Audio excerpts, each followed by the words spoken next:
for introducing myself. Usually, I don't feel any nervous and stressful. Today, I'm really nervous and very stressful because I'm squeezed by two distinguished editor-in-chief of the best journal of the world, and also by two distinguished scientists, soil scientists. But I think you don't know, I'm also editor-in-chief of Forest Science and Technology. This is really good journal. In my viewpoint, if you are nervous for your manuscript to be rejected by other journals, please feel free to send your manuscript to Forest Science and Technology. Don't forget, Forest Science and Technology is very, very generous, journal in Korea. My topic is so long because sometimes I don't know what I'm doing for my research. That's why I needed to make my topics so long, because it's very difficult for explaining my ideas with some key words and short sentences. But I'll try to give my presentation as soon as shortly. 4 topics, actually 5 topics. Yesterday I introduced myself.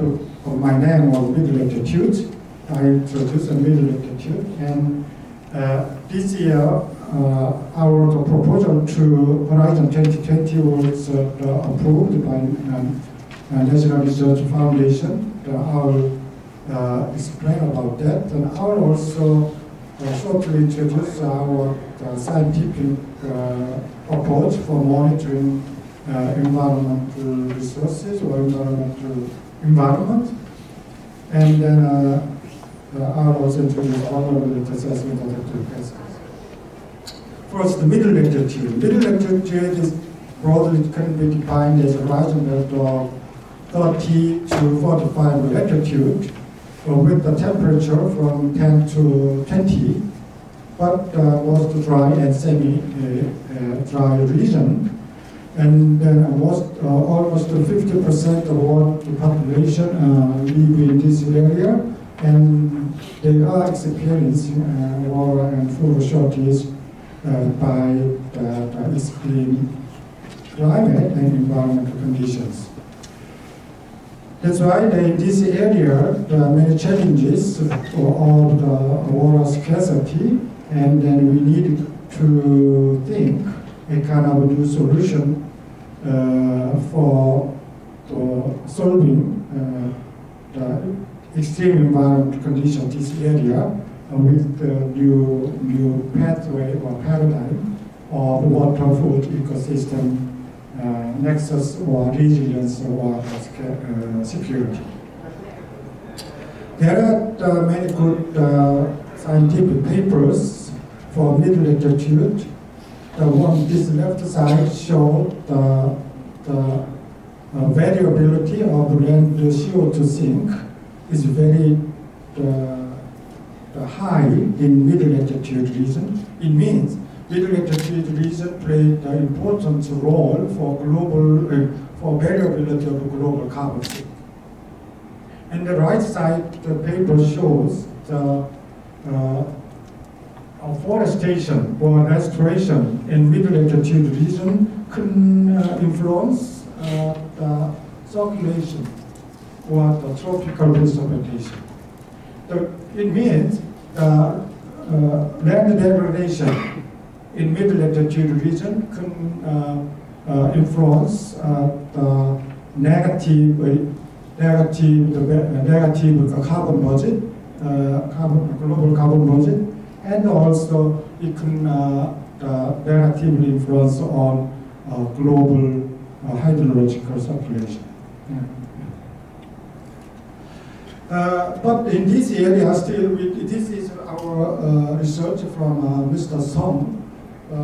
We identified this area, in middle latitude area, many land is still under degradation phase.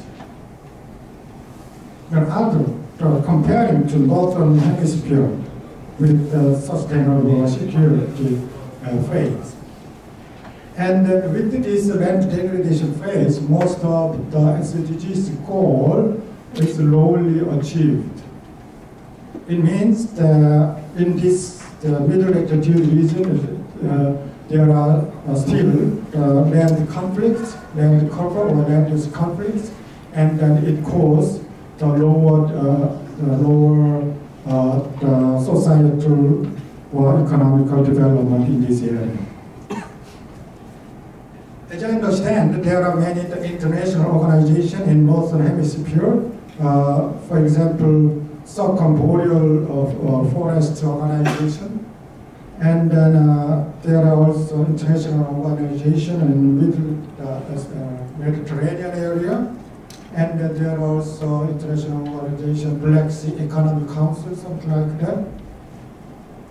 But there's no international organization in middle latitude region.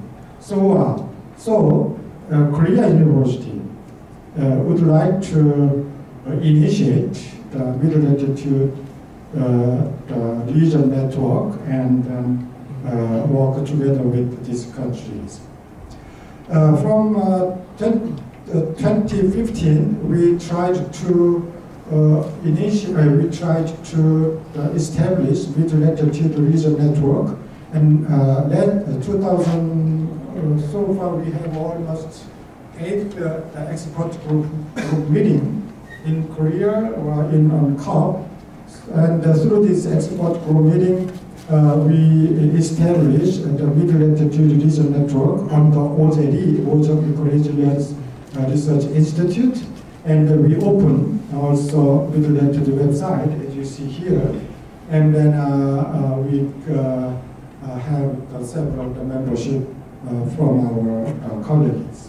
In Korea, we also established the Korean corporation.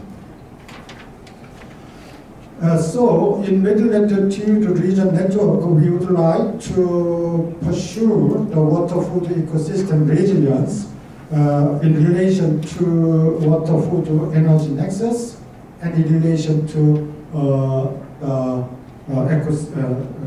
sustainable development goals.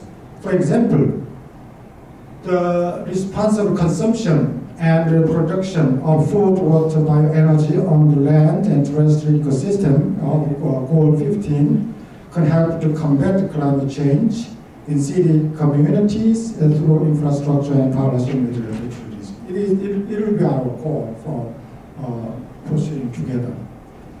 In terms of North Korea, this North Korean forest is strongly degraded, and then this the forest degraded also impacts on the negative impact on agricultural productivity. But as you see, South Korea is very successful with the forest restoration and economic development together. And I'm so always interested the vertical differences between North and South Korea. As you see here, in Korean peninsula, we are same in the same temperature zone, but differences in vertical environment. North Korea, deforested, degraded. South Korea, very vegetated. And then same temperature in latitudinal approach in middle latitude region. Same temperature zone, but differences. It is the horizontal environment. I don't know if there is some linkage between this kind of differences, vertical differences in Korean peninsula and then horizontal differences in the middle latitude region. I think we can explain somehow with environmental aspect, or ecological aspect, or political, or economic aspect. Because we need to, it deserves also to explain about that.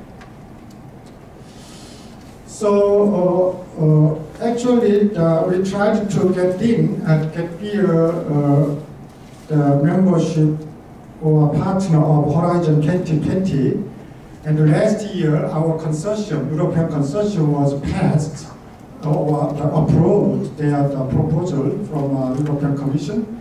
But last year, in October, end of October, we prepared a very good proposal to NRF, National Research Foundation, but we failed to upload it. So this year, we prepared again second proposal and uploaded it successfully, and we are approved. I'm very happy for that. We have 4 topics.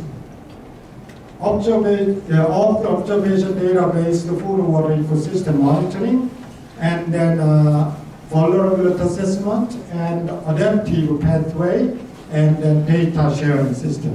This is our topic. It's a more detailed one. And this is a European, the consortium's process, data collection, data processing, report, publication in food risk monitoring, climate change monitoring, flood security. Under this the European process, we linked with our 4 topics. And we have already the 7 European consortium team. With the European consortium team, will work together for our research topics.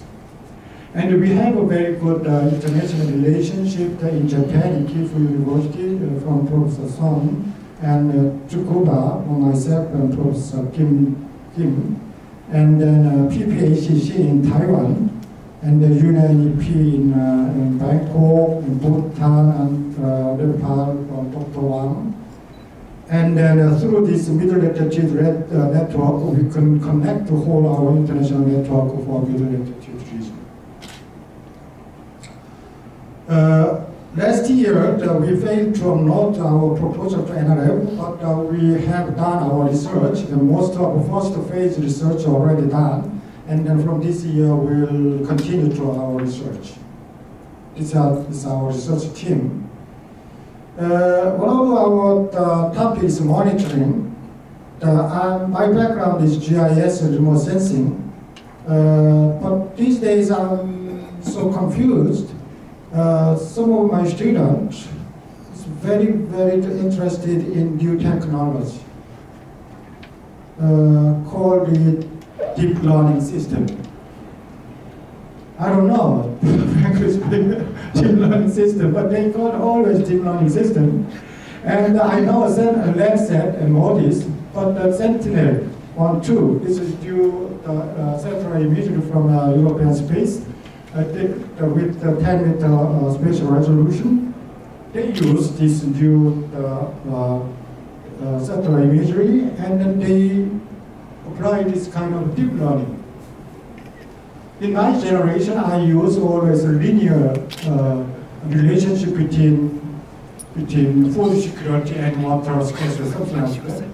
But my young generation use deep learning, and they see something non-linear relationship.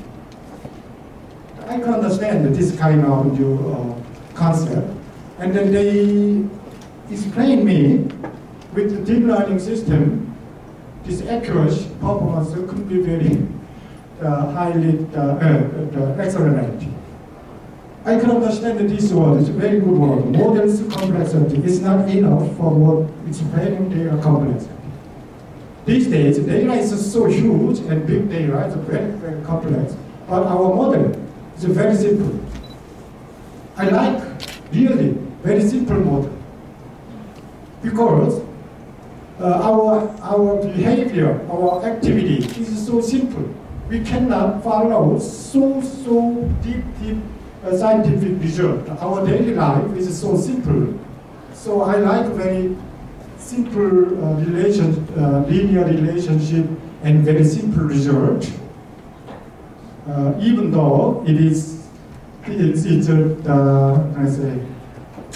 scientific performance and it's low, but in biotechnology and IoT with artificial intelligence, this kind of deep learning system can be used, and then we can get more detailed result. This is the process concept of recursive neural network. In my age, I have failed to understand the neural network, but recursive neural network is more difficult to understand. But we could do with computational technology. This is our result. It was very wonderful, almost 92% accuracy for delineating paddy area from sentinel central imagery. Last point, it is one of my interesting result, so-called the disaster risk reduction pathway for the climate change adaptation. Conventionally, damage or losses from disaster were calculated after disaster. However, ideally, disasters should be prevented and disaster risk reduced before a disaster occurs. This research introduced a framework for developing geostatistical indicators for assessing disaster risk and processes. Two questions: how can you identify risk before disaster, and how can you take adaptive pathway to reduce disaster risk before the event? This is the concept of exposure, sensitivity, adaptive capacity from IPCC. The vulnerability can be assessed by the exposure, sensitivity, adaptive capacity. But it was very also difficult to understand this concept. What is exposure? What is sensitivity? What is the adaptive capacity? It is very, my English is not so good, but this concept is very, very curious. Exposure is to expose. Exposure is exposed. Sensitivity is sensitive. Very, very difficult to understand. So my understanding, exposure is the extreme weather condition. We cannot control it.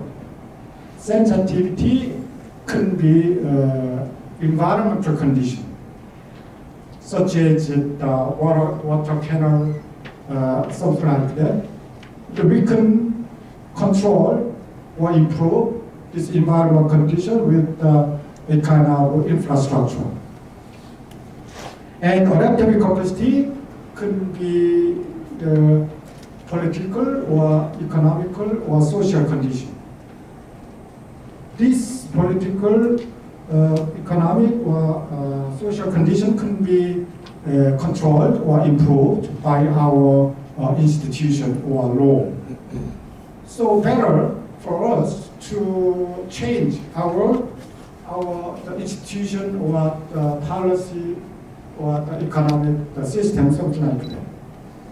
So sensitivity can represent the environment, and the environment can be improved or can be controlled by infrastructure, and adaptive capacity can represent socio-economic condition and can be improved by socio-economic policy. For lowering vulnerability or for higher resilience, we can control sensitivity or adaptive capacity with the infrastructure and socio-economic policy. We applied this concept for our disaster risk reduction.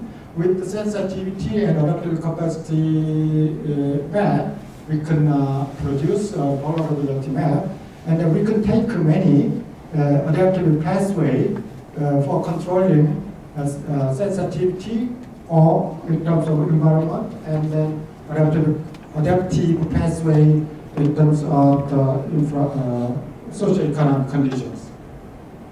So then this is the sensitivity map with Central Asia for drought and adaptive capacity map for drought. And then together we can vulnerability map of drought to climate change. The southern part of Central Asia is more vulnerable than the northern part of Central Asia. And then with the different kinds of adaptive pathway, we can get this kind of improvement. It means this is improve the water source, this current condition. If we improve, this is the infrastructure. If we improve infrastructure of a water source to this condition, and then we can reduce our vulnerability from now and to the future with the infrastructure. And then disaster prevention preparedness is a kind of policy, and the current policy can be improved by the institution, and then our vulnerability can be improved from from current situation to future situation. It can be a kind of disaster risk reduction with the controlling infrastructure and socio-economic conditions. Finally, this final slide of me, data sharing is very important. I recognize every country, every nation have different conditions, different situations. But if we talk something, if we discuss something, then our imagine for our data is different. It's very difficult to draw the common sense or common ideas. So data sharing is so important for better conversation and better collaboration, and then better work together for solving common problems. So our new project for NRF will prepare a web-based data sharing system for water food ecosystem security. Thank you very much.